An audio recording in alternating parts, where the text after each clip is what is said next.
योजना राबवली होती, तीच माणसं, त्यांच्याच पक्षातली, त्यांच्याच युतीतली माणसं आज अशाच बहिणींचा कसा छळ करतात हे आज आपल्या पुढे आहे. हे सगळे पेपर्स मी मुद्दाम सगळ्या माध्यमांना देते, ते तुम्ही बघा, तुमच्या चॅनलवर दाखवा की यांना बहिणीशी काही घेणं देणं नसतं.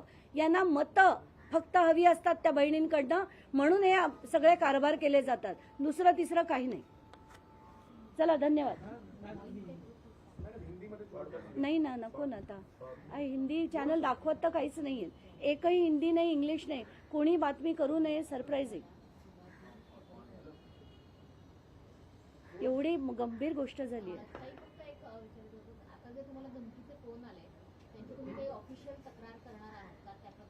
बिलकुल बिलकुल. मी डीजींकडे जाऊन, मी रश्मी शुक्लांकडे जाऊन माझी तक्रार करणार आहे. मी एसपींकडे सुद्धा त्याचे सगळे डिटेल्स पाठवले आहेत.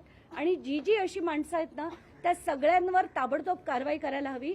माझे जे कॉल रेकॉर्ड्स आहेत ते त्यांनी काढावे गेल्या 4 दिवसाचे, आणि त्या प्रत्येक माणसाचे ज्याचे रिपीट कॉल झालेत ना, त्या सगळ्यांवर कारवाई झाली पाहिजे.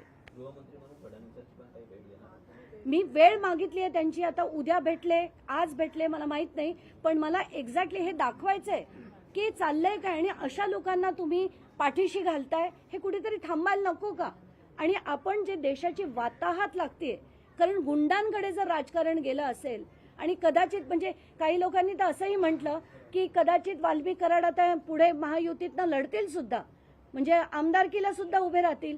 कारण अशी लोक जर आपण अशांना मोठा करतोय, तर आपण देशाला काय दिशा देतोय याचा गंभीरतेने आता विचार करायला हवा.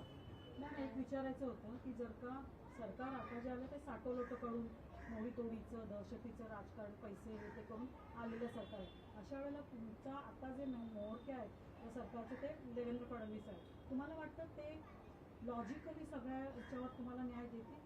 मला आत्ताच्या घटकेला जे त्यांनी केलं, म्हणजे त्यांनी अधिवेशनात अनाउन्समेंट काय केली होती?